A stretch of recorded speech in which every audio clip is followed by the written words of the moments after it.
పరిసరాల పరిశుభ్రత మన బాధ్యత అని ఆంధ్రప్రదేశ్ ఎన్సీసీ 13వ battalion commanding officer Neeraj Kumar అన్నారు. విశాఖపట్నం రుషికొండలోని గాయత్రి విద్యా పరిషత్ కళాశాలలో గ్రీన్ క్లైమేట్ టీమ్ జీవీఎంసీ ఆధ్వర్యంలో ఎన్సీసీ వార్షిక శిక్షణ శిబిరం జరిగింది. ఆయన మాట్లాడుతూ విశాఖను హరిత నగరంగా తీర్చిదిద్దడానికి ఎన్సీసీ కూడా పూర్తి స్థాయిలో కృషి చేస్తుందన్నారు. ప్రతి ఎన్సీసీ క్యాడెట్ పర్యావరణ హితంగా జీవించాలని ఆయన పిలుపునిచ్చారు.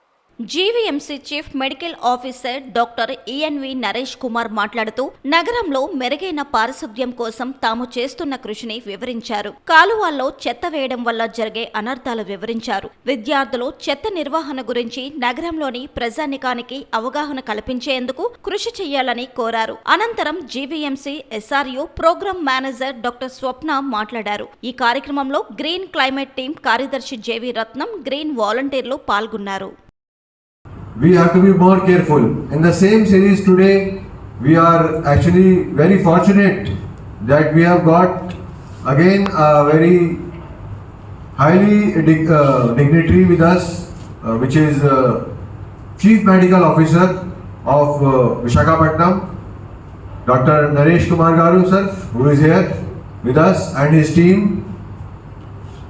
and how to protect yourself and how to protect the city.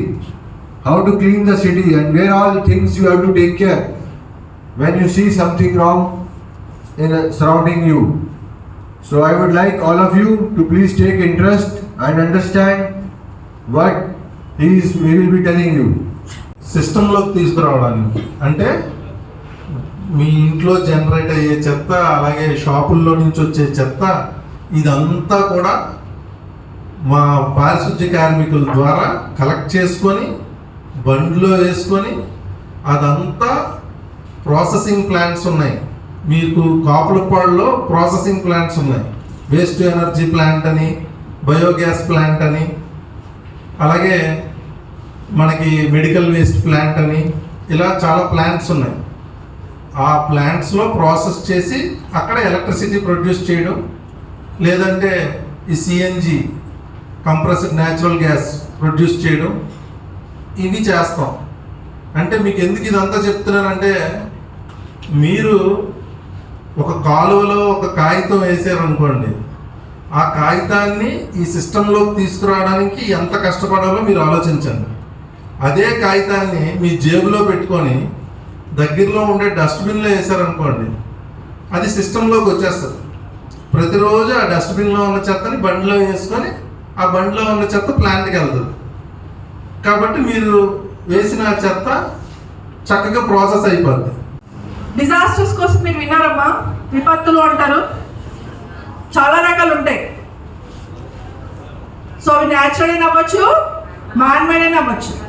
అంటే ప్రకృతి రీత్యా జరిగినవి, కొన్ని మనుషుల ఇంటర్వెన్షన్స్తో జరిగినవి. సో అవి మనం నివారించడంలోని సిటిజన్స్ రోల్ చాలా ఇంపార్టెంట్ ఉంది. దాన్ని బేస్ చేసుకుని సివిల్ డిఫెన్స్ గురించి వినే ఉంటారు కదా. మీరు విన్నారా సివిల్ డిఫెన్స్? వినలేదు. మొన్న మనకి యుద్ధం జరిగింది కదా ఇండియాకి పాకిస్తాన్కి. అప్పుడు మన నరేంద్ర మోడీ గారు ఏం చెప్పారు? సివిల్ డిఫెన్స్ మాక్ డ్రిల్స్ చేయించారా? సో అందులో సివిల్ డిఫెన్స్ రోల్ చాలా ఉంది. అంటే ఏం లేదు, ఇప్పుడు మీరు 18 years కంప్లీట్ ఎవరైతే అవుతుందో ఆ ఏజ్ నుంచి ఐ థింక్ అరౌండ్ 32 అనుకుంటా, ఈ ఏజ్లో ఉన్న ఎవరైనా సరే సివిల్ డిఫెన్స్లో ట్రైనింగ్, మీరు ఎలా ఎన్సీసీలో ఎలా ఉన్నారు అలా సివిల్ డిఫెన్స్లో కూడా ట్రైనింగ్ తీసుకొని యుద్ధాలు వచ్చేటప్పుడు కానీ, లేదంటే ఏమైనా యాక్సిడెంట్స్ అయినప్పుడు కానీ యాక్టివ్ రోల్ ప్లే చేయడం. ఫస్ట్ ఎయిడ్ మెయిన్ కదా, ఫస్ట్ ఎయిడ్లో ట్రైనింగ్ ఇస్తారు. లేదంటే ఏదైనా బిల్డింగ్లో ఎవరైనా ఫైర్ యాక్సిడెంట్లో ఉండిపోయినప్పుడు వాళ్ళని ఎలా బయటికి తీసుకురావచ్చు,